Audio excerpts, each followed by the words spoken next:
Hello dear students, welcome back. ഞാൻ MP. നമുക്ക് നമ്മുടെ കൂടെ എന്നുള്ളത് മഹ്മൂദ് സിനാൻ, യൂണിവേഴ്സൽ ഇൻസ്റ്റിറ്റ്യൂട്ടിലെ IIT ബാച്ചിലെ റിപ്പീറ്റേഴ്സ് IIT ബാച്ചിലെ സ്റ്റുഡൻ്റ് ആയിരുന്നു. ഇപ്പോൾ JEE അഡ്വാൻസിൻ്റെ റിസൾട്ട് വന്നപ്പോൾ വളരെ നല്ല മാർക്കുമായിട്ട് നല്ല റാങ്ക് ഉണ്ട്. അതുപോലെ തന്നെ അത്യാവശ്യം നല്ല IITകളിൽ തന്നെ നല്ലൊരു കോഴ്സിന് ജോയിൻ ചെയ്യാവുന്ന റാങ്ക് തന്നെയാണ്. അപ്പോൾ റിപ്പീറ്റ് ചെയ്യുമ്പോൾ ഉള്ള കാര്യങ്ങളും റിപ്പീറ്റ് ചെയ്താലുള്ള ഡിഫിക്കൽട്ടീസോ അല്ലെങ്കിൽ റിപ്പീറ്റ് ചെയ്താലുള്ള അഡ്വാൻറ്റേജ് അങ്ങനത്തെ വിഷയങ്ങളൊക്കെ നമുക്ക് സിനാനോട് സംസാരിക്കാം. സിനാന് എത്രയാണ് റാങ്ക് വന്നത്? 7590 ആണ്. ഓക്കെ, അതിന്റെ OBC കാറ്റഗറി റാങ്ക് എത്ര വന്ന്? 1583 ആണ് കാറ്റഗറി റാങ്ക് വന്നത്. ഏത് IITയിലൊക്കെ കിട്ടുന്നു നോക്കിയിരുന്ന? IIT മദ്രാസിലൊക്കെ ഏത് ഡിപ്പാർട്ട്മെന്റ് വരെ കിട്ടും? എഞ്ചിനീയറിംഗ് ഡിസൈൻ നല്ല ഡിപ്പാർട്ട്മെന്റ് ആണ്, അപ്പൊ അത് കിട്ടും. അത് പോവാൻ വിചാരിച്ചിട്ടുണ്ടോ? കൺഫേം ചെയ്തിട്ടുണ്ടോ? ഉറപ്പിച്ചിട്ടുണ്ടോ? ഇല്ല.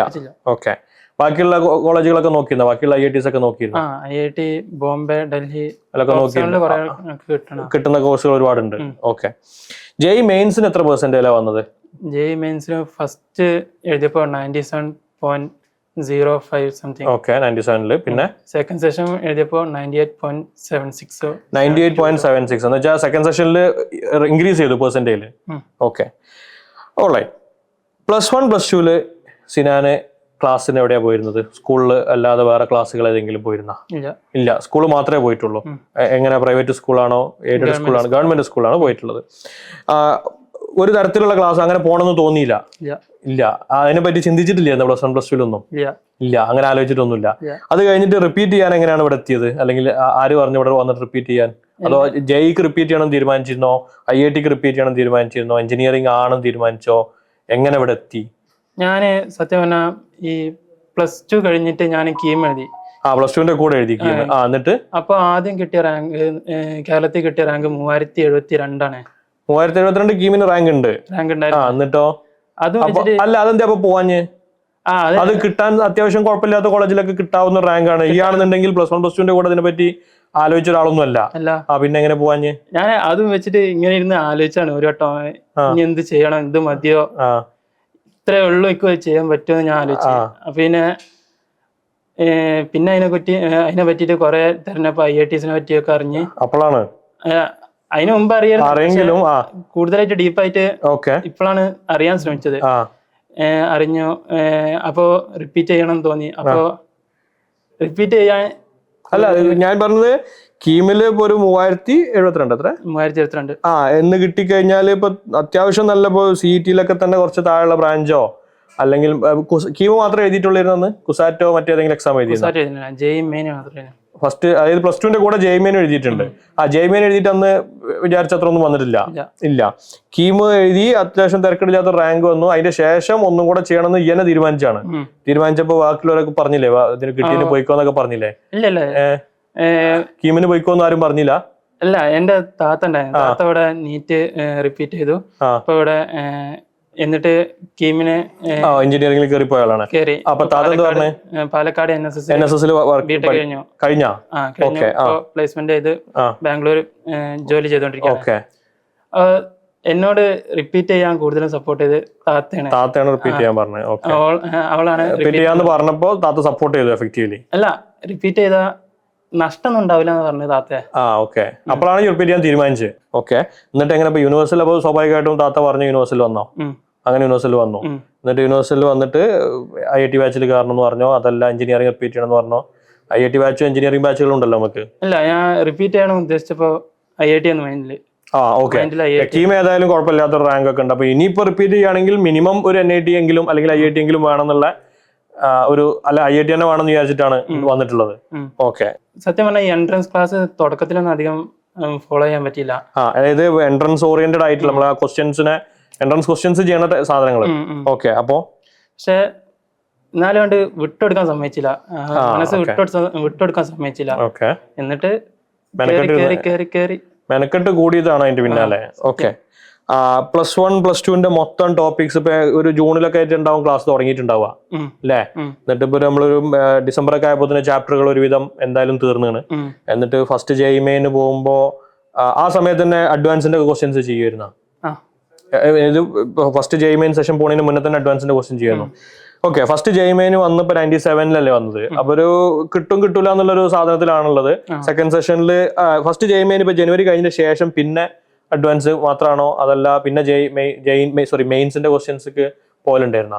പിന്നെ അഡ്വാൻസിന്റെ ക്വസ്റ്റ്യൻസ് മെയിൻ ആയിട്ട് അല്ല ഒട്ടും മിക്കത് തന്നെയാണ് അഡ്വാൻസിന്റെ ക്വസ്റ്റ്യൻ ആണ് ചെയ്തുകൊണ്ടിരുന്നത്. ഓക്കെ, എന്നാലും മനസ്സിൽ കിട്ടൂല എന്നുള്ളൊരു അത് എപ്പോഴും ഉണ്ടാവും. ജെയ് അഡ്വാൻസ് ആക്ച്വലി വളരെ ഡിഫിക്കൽട്ട് ആയിട്ടുള്ള ഒരു സാധനമാണ്. അപ്പൊ നമ്മൾ എവിടെ എത്തും എന്നുള്ളത് ആക്ച്വൽ എക്സാം എഴുതി അതിന് റിസൾട്ട് വരുമ്പോൾ തന്നെ നമുക്ക് ഉറപ്പിക്കാൻ പറ്റുള്ളൂ നമ്മൾ എവിടെ ഏത് റേഞ്ചിൽ വരും എന്നുള്ളത്. ഓക്കെ, ഇനി പറയാനുള്ളത് മെയിൻസും അഡ്വാൻസും തമ്മിലുള്ള ഡിഫറൻസസ് എന്താ തോന്നിയത് ഒരു ലെവൽ വൈസ് നോക്കുമ്പോൾ? അഡ്വാൻസിന്റെ വേറെ ലെവലാണ്. ബാക്കിയുള്ള എക്സാമ്പിൾ ഏതൊക്കെ നീ എഴുതി? കുസാറ്റ് എത്ര റാങ്ക് വന്ന്? 44 total all India rank 44. Okay, പിന്നെ കീം എഴുതി. പിന്നെ ഏത് എഴുതിയേ? മെയിൻ അഡ്വാൻസ് തന്നെ എഴുതിയിട്ടുള്ളത്. എന്ന് വെച്ചാൽ ഇപ്രാവശ്യം ഒരുപാട് VIT ഒന്നും എഴുതാൻ പോയിട്ടില്ല. എന്ന് വെച്ചാൽ നീ ബേസിക്കലി മെയിൻസ് അഡ്വാൻസ് തന്നെയാണ് മെയിൻ ഫോക്കസ്, കൂടെ കീമും കുസാറ്റും ഉണ്ടെന്ന് മാത്രം. ഓക്കെ, അപ്പോ ബാക്കിയുള്ള എക്സാമ്പിൾ ഇപ്പൊ അഡ്വാൻസിന്റെ ലെവൽ നമുക്ക് വ്യക്തമായിട്ട് മനസ്സിലാവും. ജെയ്മെയിൻസും കീമും കുസാറ്റും ഒക്കെ അതിന്റെ ഒരു താഴെ, അല്ലെങ്കിൽ മെയിൻസിന്റെ താഴെ കീമും കുസാറ്റൊക്കെ വരുള്ളൂ. അങ്ങനെ തന്നെയായിരുന്നു. കീം എങ്ങനെ ഉണ്ടായിരുന്നു എക്സാം? കീം കമ്പാരിറ്റീവ്ലി എളുപ്പമാണ്.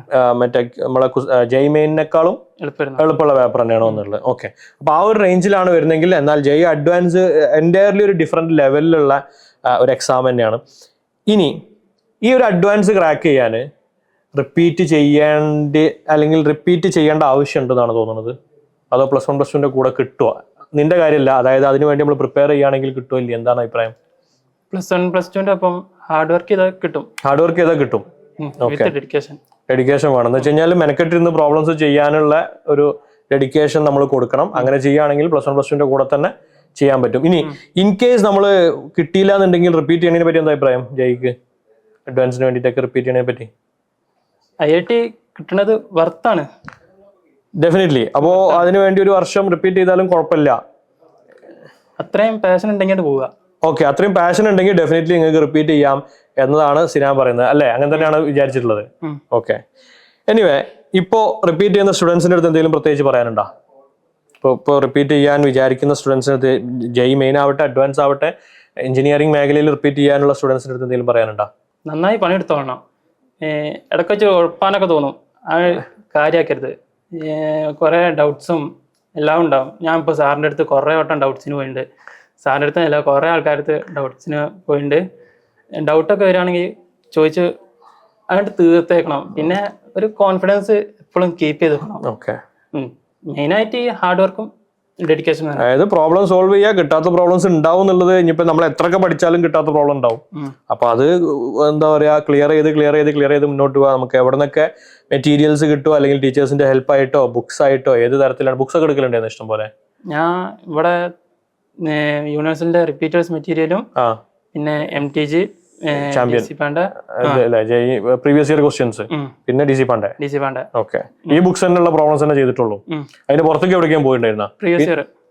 പ്രീവിയസ് ഇയർ ഇതിൽ ചാമ്പ്യനുള്ള അല്ലാതെ പ്രീവിയസ് ഇയർ നമ്മള് ക്വസ്റ്റ്യൻ പേപ്പർ ആയിട്ട് നമ്മൾ അവസാനം ചെയ്ത സാധനം.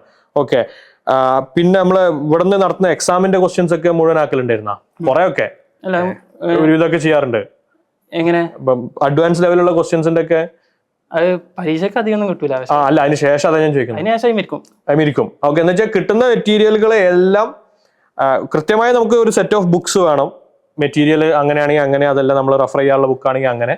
അതുകൂടാതെ നമ്മളെ കയ്യിൽ കിട്ടുന്ന ക്വസ്റ്റ്യൻ പേപ്പറുകൾ, നമുക്ക് എക്സാമിനായിട്ട് കിട്ടുന്ന ക്വസ്റ്റ്യൻ പേപ്പറുകളൊക്കെ, എൻ്റെ ആക്ച്വലി റിപ്പീറ്റ് ചെയ്യുന്ന സമയത്തുള്ള സ്റ്റൈൽ അങ്ങനെ തന്നെയായിരുന്നു. എനിക്ക് പലപ്പോഴും ബുക്സ് ആയിട്ട് സാവധാനം ഉണ്ടാവില്ല, പകരം എല്ലാ നമുക്ക് നടന്ന എക്സാമുകളാണെങ്കിലും നമ്മൾ കാണുന്ന ക്വസ്റ്റ്യൻസ് ആണെങ്കിലും അങ്ങനത്തെ സാധനങ്ങൾ പരമാവധി അതിലുള്ള എക്സാമിന് നമുക്ക് കിട്ടൂല ശരി തന്നെ, പക്ഷെ പിന്നെ അതിൽ ഇരുന്ന് അതിൽ നമുക്ക് എല്ലാ ക്വസ്റ്റ്യനും നമ്മൾ അതിലുള്ള കവർ ചെയ്ത് മുന്നോട്ട് കൊണ്ടുപോകാൻ ഞാനും ആക്ച്വലി ചെയ്തുകൊണ്ടിരുന്നത്. അപ്പോൾ റിപ്പീറ്റ് ചെയ്യാൻ ഉദ്ദേശിക്കുന്ന സ്റ്റുഡൻസ് അടുത്ത് പറയാനുള്ളത്, റിപ്പീറ്റ് ചെയ്യുകയാണെങ്കിൽ നേരത്തെ പറഞ്ഞ പോലെ കുറച്ചൊക്കെ അങ്ങനെ കഴിയുമ്പോൾ നമുക്ക് മടുപ്പൊക്കെ വരും. പക്ഷേ നമ്മൾ എന്ത് ചെയ്യരുത്, ഗിവപ്പ് ചെയ്ത് കഴിഞ്ഞാൽ എസ്പെഷ്യലി ജെയ്മെയിന് ജനുവരിന്റെ തുടക്കത്തിൽ തന്നെ ഉള്ളതുകൊണ്ട് നമ്മൾ ഗിവപ്പ് ചെയ്ത് കഴിഞ്ഞാൽ പിന്നെ അത് കയ്യിൽ നിന്ന് പോകും. അപ്പോൾ ആ രീതിയിൽ കയ്യിൽ നിന്ന് പോവാത്ത രീതിയിൽ മുന്നോട്ട് പോയാൽ മാത്രമേ നമുക്ക് ജെയ് അഡ്വാൻസ് റിപ്പീറ്റ് ചെയ്തുകൊണ്ട് ക്ലിയർ ചെയ്യാൻ ഉള്ള ഒരു എക്സാമ്പിളാണ് ആക്ച്വലി സിനാനോടെ പറഞ്ഞത്. വേറെ എന്തെങ്കിലും കൂട്ടിച്ചേർക്കാനുണ്ടോ? എൻ്റെ ലൈഫിൽ ഇതുവരെ എത്താൻ എന്നെ സഹായിച്ച 3 പേരാണ് എൻ്റെ ഉപ്പ, ഉമ്മ, താത്ത. റിപ്പീറ്റ് ചെയ്യുന്നതിനെ പറ്റി താത്ത പറഞ്ഞപ്പോൾ എന്നാ ഇജ്ജ് റിപ്പീറ്റ് ചെയ്തോ എന്ന് പറഞ്ഞിട്ട് എൻ്റെ കൂടെ നിന്ന 2 പേരാണ് എൻ്റെ ഉപ്പയും എൻ്റെ ഉമ്മയും. ഈ യൂണിവേഴ്സിൽ എത്തുന്നതിനെക്കാട്ടി മുമ്പും എത്തിയിട്ടും അവർ നന്നായിട്ട് സപ്പോർട്ട് ചെയ്തിട്ടുണ്ട്. ഈ എൻ്റെ ജീവിതത്തിൽ അവരുടെ സപ്പോർട്ട് വളരെ വലുതാണ്. പിന്നെ യൂണിവേഴ്സിൽ എത്തിയതിന് ശേഷം എഫ് സാറാണെങ്കിലും ഇവിടുത്തെ സാറന്മാരാണെങ്കിലും സ്റ്റാഫ്സ് ആണെങ്കിലും ഇവിടുത്തെ മെൻറ്റേഴ്സ് ആണെങ്കിലും ഇവിടുത്തെ ഫ്രണ്ട്സ് ആണെങ്കിലും എന്നെ നല്ല സപ്പോർട്ട് ചെയ്തിട്ടുണ്ട്. ഇനി ഹോസ്റ്റലിലാണെങ്കിൽ ഹോസ്റ്റലത്തെ വാർഡന്മാരും അവിടുത്തെ ഒരു പിയർ ഗ്രൂപ്പ് ഉണ്ടായിരുന്നു, അവിടുത്തെ ഫ്രണ്ട്സ് എല്ലാവരും എന്നെ സപ്പോർട്ട് ചെയ്തിട്ടുണ്ട്. ഇനി അവിടുത്തെ പിയർ ഗ്രൂപ്പ് ആണെങ്കിൽ നമ്മളിപ്പോൾ ഒരു എക്സാമൊക്കെ ഉണ്ടെങ്കിൽ എക്സാം കഴിഞ്ഞ് കഴിഞ്ഞാൽ അവർ ഞങ്ങളെല്ലാവരും കൂടിയിട്ട് ഇരുന്നിട്ട് ഡിസ്കസ്സൊക്കെ ചെയ്യും. ആ എക്സാമിൻ്റെ ക്വസ്റ്റ്യൻസും അതിൻ്റെ ആൻസേഴ്സും പല വിധത്തിലുള്ള മെത്തേഡ്സൊക്കെ അവിടെ വെച്ചിട്ട് പരിചയപ്പെടും.